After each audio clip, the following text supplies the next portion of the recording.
সে নিজের চোখকে বিশ্বাসই করতে পারছিল না। সবাই চল এখান থেকে।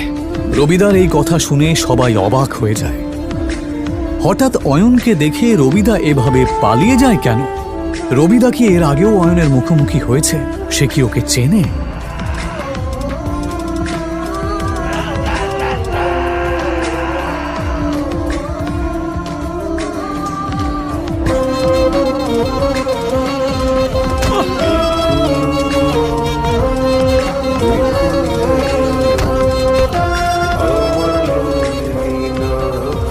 সত্যি কি অয়ন একজন আরবপতি?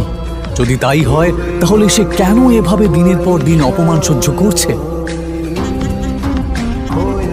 রুষার বাবা অয়নের মতন একটা গরিবের সাথে কেন তার বিয়ে দিয়েছে?